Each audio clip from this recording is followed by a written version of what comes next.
नमस्कार स्टूडेंट्स। तो आज की इस वीडियो में हम एनसीईआरटी गणित कक्षा 10 की प्रश्नावली 2.4 का प्रश्न संख्या 1 हल करेंगे। तो प्रश्न हमें दिया हुआ है, सत्यापित कीजिए कि निम्न त्रिघात बहुपदों के साथ दी गई संख्याएं उनकी शून्यक हैं। प्रत्येक स्थिति में शून्यकों और गुणांकों के बीच संबंध को भी सत्यापित कीजिए।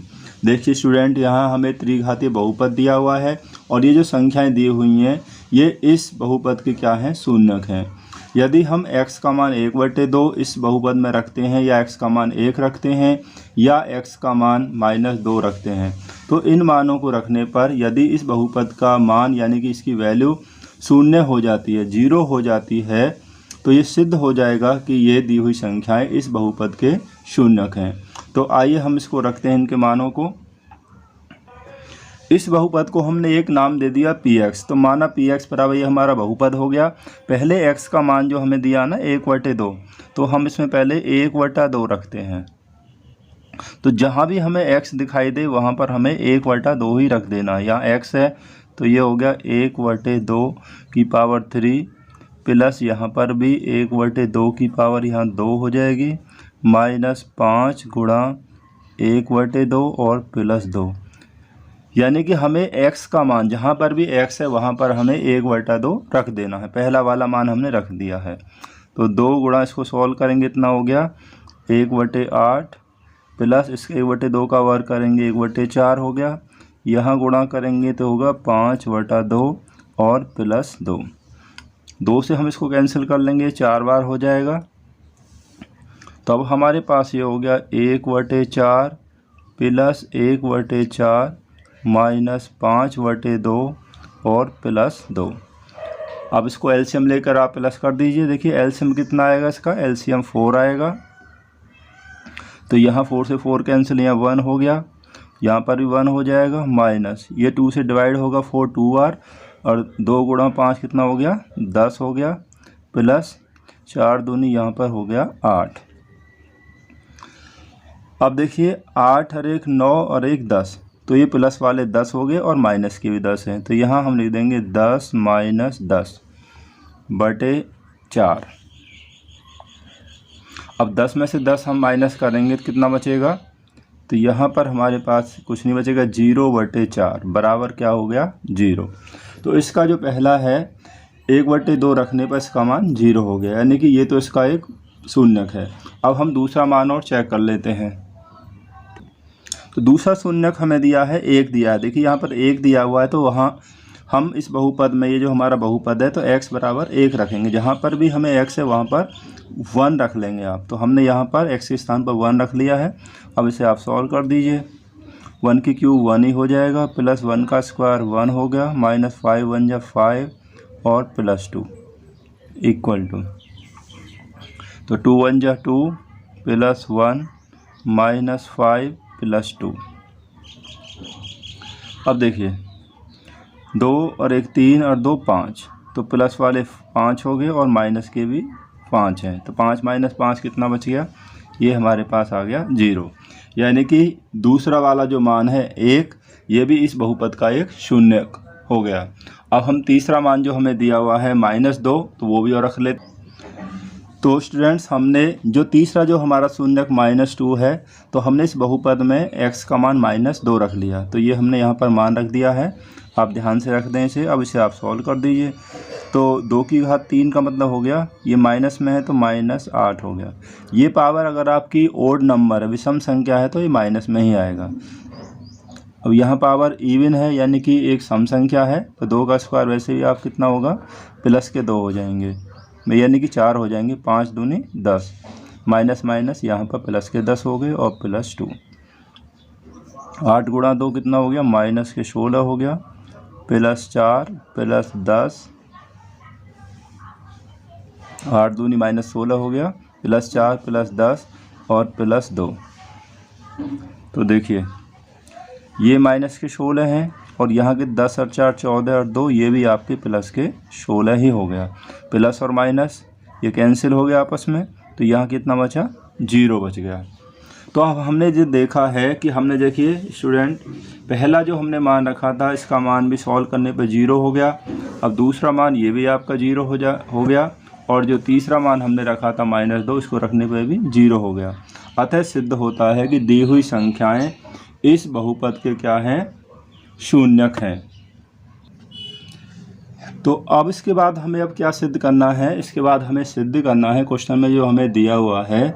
देखिए क्वेश्चन में इसके आगे हमें दिया हुआ है कि शून्यकों और गुणांकों के बीच संबंध को भी सत्यापित कीजिए। देखिए स्टूडेंट, उपरोक्त बहुपद की तुलना, ये हमें जो त्रिघातीय बहुपद जो दिया है इसकी तुलना हम ax3 + bx² + cx + d से करेंगे।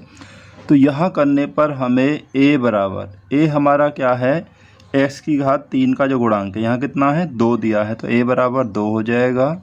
और b बराबर क्या होगा, x² का गुणांक, यहाँ पर कोई नंबर नहीं है तो हम कितना मानेंगे, 1 हो गया। और c हो गया, x का गुणांक कितना दिया है, -5। इसके सामने जो भी संख्या x के सामने -5 हो गया। और d बराबर, तो d का मान हमारे पास हो गया 2, ये वाला जो है अचर पद। तो हमने a, b, c और d के मान निकाल लिए। अब देखिए जो हमारे जो शून्यक हैं, ये शून्यक अल्फ़ा, बीटा और क्या होते हैं, गामा, ये 3 होते हैं। अल्फ़ा, बीटा, गामा अगर हम इन्हें शून्यकों को मान लें तो इसलिए तो अल्फ़ा प्लस बीटा और प्लस गामा ये बराबर होता है -b/a। ये कितना होता है, -b/a होता है। अब अल्फ़ा, बीटा, गामा इनका मान रख लेते हैं हम। ये हैं हमारे जो शून्यक दिए हैं। तो अल्फ़ा हमारे पास 1/2, बीटा हमारे पास 1 यानी कि दूसरा शून्यक, और गामा हमारे पास कितना है, -2। ये -2 हो गया। तो हम पहले से ही सॉल्व कर लेते हैं। लेफ़्ट साइड को देखिए, तो यहाँ पर कितना एलसीएम आएगा, अभी थोड़ा सा और सॉल्व कर लीजिए, 1/2। अब यहाँ पे देखिए माइनस का 2 है, प्लस का 2 है, तो यह -1 बचेगा। हमने 2 एलसीएम ले लिया, 2 × 1 = 2, 2 में से 1 गया तो कितना बचेगा, -1/2। तो यहाँ पर हमारा जो बायां पक्ष है उसका मान 1/2 होगा। अब इसको भी देखते हैं, तो ये भी इतना ही आना चाहिए, -b/a। अब b का मान हमारे पास कितना है, देखिए b का मान हमारे पास है, यहाँ हमने भी लिखा था ABC का, b का मान हमें पास है 1 यानी कि -b यहाँ लगा हुआ -1, और a का मान हमारे पास है 2, तो ये भी कितना हो गया, -1/2। तो ये पहला भाग तो हमारा प्रूव हो गया। अब आगे और देखते हैं। तो इसके बाद हम निकालेंगे सेकंड उसमें भी alpha beta plus beta gamma plus gamma और अल्फ़ा इक्वल टू, ये होता है हमारा कितना होता है, ये होता है c/a, ये होता है c/a। अब इनकी वैल्यू रख दीजिए, अल्फ़ा बीटा इन सभी की वैल्यू रख दीजिए।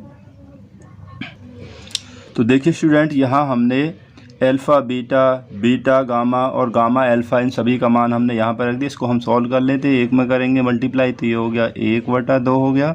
तो यहाँ पर 2 से करेंगे 1 में तो कितना होगा, -2 हो गया। 2 से 2 कैंसिल हो जाएगा तो यहाँ बचेगा -1।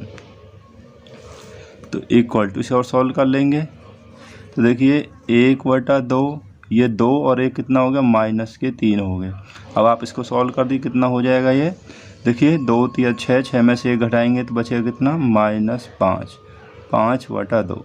2 × 3 = 6, 6 - 1 -5/2, यहाँ पर हो गया -5/2। अब बराबर है हमारे पास c/2, ये जो बराबर होगा c/2, c/a के बराबर होगा, सॉरी। अब हमारे पास c का मान कितना है, देखिए c का मान हमारे पास है -5 और a का मान हमारे पास है 2, तो इसका भी मान हम रख लेते हैं। तो c का मान हमारे पास हो गया -5/2, तो ये भी इसके बराबर होगा -5/2, यानी कि LHS बराबर हो गया RHS के। अब हम तीसरा भाग और देख लेते। इसके बाद है देखिए अल्फ़ा बीटा और गामा, ये बराबर होता है -d/a। तो अल्फ़ा बीटा गामा इनका मान रख दीजिए। अल्फ़ा का मान 1/2, बीटा 1 और गामा है कितना, -2। तो बराबर डी। अब डी का मान हमारे पास कितना है, डी का मान है हमारे पास 2, यहाँ माइनस लगा तो माइनस हो गया, और ए हमारे पास है वो भी हमारे पास है 2। देखिए यहाँ 2 से कैंसिल हो जाएगा 2, क्योंकि मल्टीप्लाई में कैंसिल हो गया, और 1 से 1 में करेंगे, और यहाँ माइनस है तो ये हो गया -1 इक्वल टू। अब इसे सॉल्व करिए, कितना होगा, 2 से 2 कैंसिल हो गया, ये हो गया -1।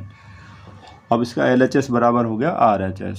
तो इस तरीक़ा से हमने क्या हुआ, इनके जो गुणांकों को और शून्यकों के बीच जो संबंध है वो भी हमने सिद्ध कर लिया। तो हमें यही इसमें सिद्ध करना था। आशा करता हूँ कि ये क्वेश्चन आपको ज़रूर समझ में आ गया होगा। इस क्वेश्चन की आप प्रैक्टिस और अधिक बार कर लेना।